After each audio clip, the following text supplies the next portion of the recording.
اللہ من الشیطان الرجیم، بسم اللہ الرحمن الرحیم۔ کیسے ہیں آپ؟ امید ہے سب صحیح ہوں گے۔ میں سعدیہ، آپ کی ہوسٹ، آپ کی دوست۔ آ، امید ہے کہ سب رمضان کے روزے کے ساتھ ہوں گے اور روزوں کو اچھے سے انجوائے کر رہے ہوں گے۔ 23 مارچ بھی ہے اور 23 مارچ بھی اس میں تجدید محبت کا ایک دن ہے۔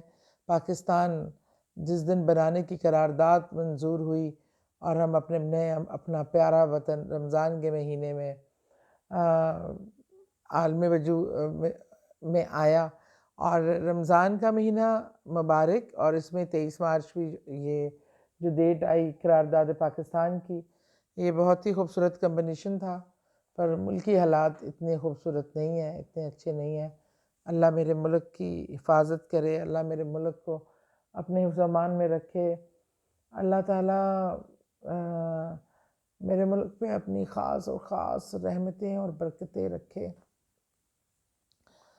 اس وقت ملک کو اور پاکستانی عوام کو دعاؤں کی شدید ضرورت ہے، اور ویسے بھی قدرتی آفات نے بھی رخ کیا ہوا ہے دنیا کا، اور ہمیں اپنے آپ کی اصلاح کرنے کی، ہمیں اپنا جائزہ لینے کی اشد ضرورت ہے کہ کہاں کمی اور کوتاہی ہے، کہ ہم لوگ جو ہیں جس طریقے سے گناہوں کی دلدل میں، معاشرہ برائیوں کی دلدلوں میں چاہتا جا رہا اخلاق کی برائیاں، تو اب اخلاقی برائیاں سمجھی بھی نہیں جاتی، اور اس کو اتنا کیجول ہو گئے ہم، جھوٹ سے، ناپ تول میں کمی سے، الزام تراشی پہ، دل آزاری پہ ہم اتنا کیجول لینے لگے ہیں کہ یہ ہماری نارمل زندگیوں کا حصہ بن گیا ہے، اور ہمیں محسوس بھی نہیں ہوتا کہ یہ برائیاں ہیں۔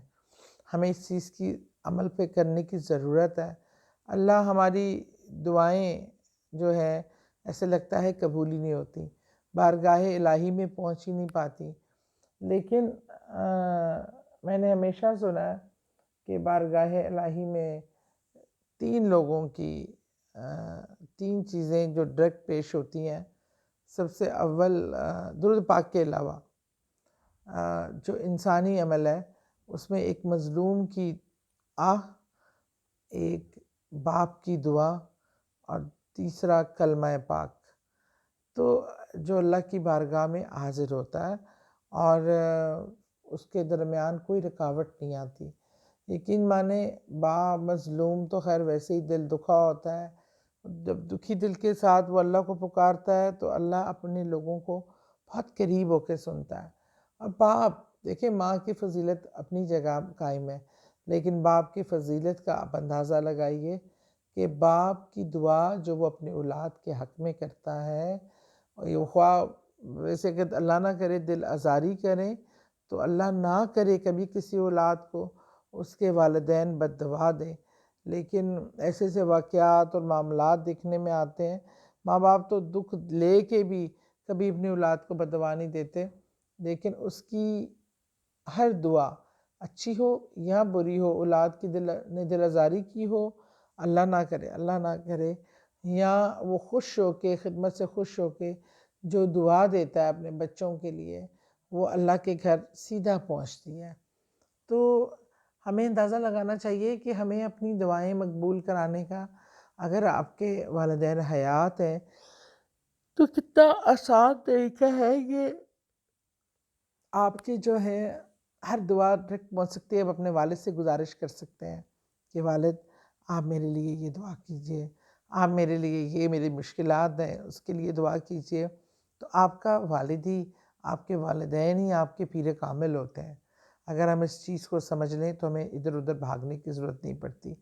جو ہمارے اصل پیر ہیں، جو ہمارے اصل گھر میں بیٹھے ہیں، ان کو تو ہم ٹائم نہیں دیتے، ان کی وہ خدمت نہیں کرتے، اور جو کرتے ہیں وہ تو جنت کماتے ہیں، اور جو نہیں کرتے وہ اپنا بہت بڑا نقصان کرتے ہیں۔ وہ ان کا نقصان نہیں کرتے، وہ اپنا نقصان کرتے ہیں، کیونکہ رسول کریم صلی اللہ علیہ وسلم کا فرمان ہے کہ بدبخت ہے وہ شخص، 3 بار کہا، بدبخت ہے وہ شخص، بدبخت ہے وہ شخص جس کو زندگی میں والدین حیات ملیں اور وہ جنت نہ حاصل کر سکے، کیونکہ جنت حاصل کرنے کا سب سے آسان طریقہ ہے والدین کی رضامندی، والدین کا پیار، والدین کی دعائیں، اور وہ آپ سے اس دنیا سے راضی جائیں۔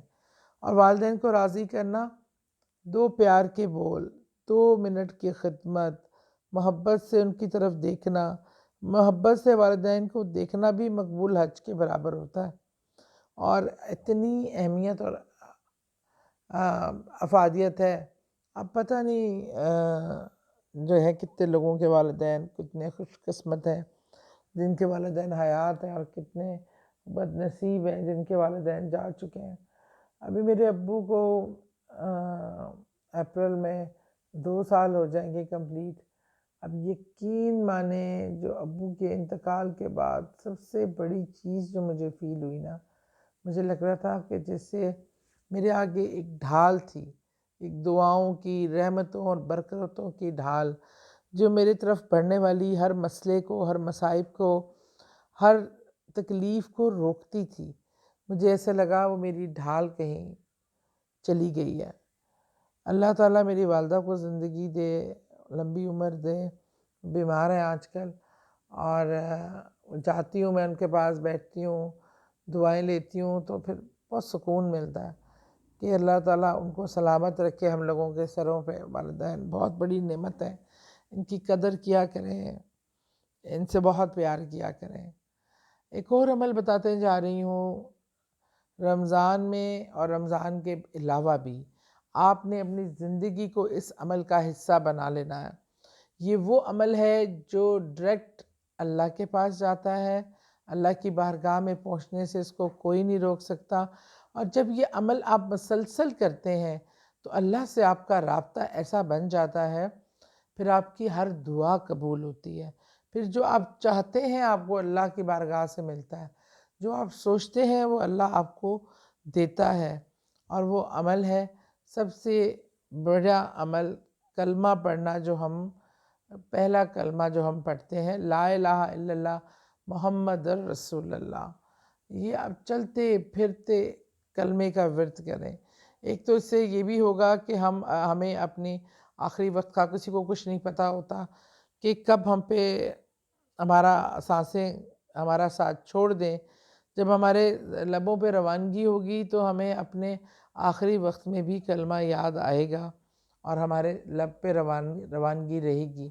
اور کلمے کی برکات اور رحمتوں سے، جس میں ہم اللہ کی وحدانیت اور رسول کریم صلی اللہ علیہ وسلم کے آخری نبی ہونے کے ہم گواہی دیتے ہیں، تو یہ کلمہ میرے رب کو بہت پسند ہے۔ یہ میرے رب کے پاس سیدھا چاہتا ہے، اور اللہ کی بارگاہ تک پہنچنے میں اسے کوئی نہیں روک سکتا۔ اور جب آپ اس کا ورد کرتے ہیں تو آہستہ آہستہ آپ کا اللہ سے تعلق مضبوط ہوتا چلا جاتا ہے، اور پھر اللہ تعالیٰ آپ کی کوئی دعا رد نہیں ہوتی۔ کوئی دعا آپ جو کلمہ پڑھتے ہوئے پڑھیں گے، سوچیں گے، ابھی نہ بھی الفاظ اختیار کریں، سوچیں گے، جو آپ کی ضرورت ہوگی، جو آپ کی مشکل ہوگی، آپ سوچیں گے اور کلمے کا ورد جاری رکھیں گے، آپ دیکھیے گا آپ کی تمام مشکلات بھی اس کے ساتھ ساتھ اللہ کی بارگاہ میں پہنچ جائیں گی۔ اور اللہ بڑا غفور الرحیم ہے، اس کی بارگاہ میں اگر آپ کی کوئی تکلیف، کوئی مسئلہ پہنچتا ہے تو وہ حل ہو کے ہی آتا ہے۔ دعا میں یاد رکھیں۔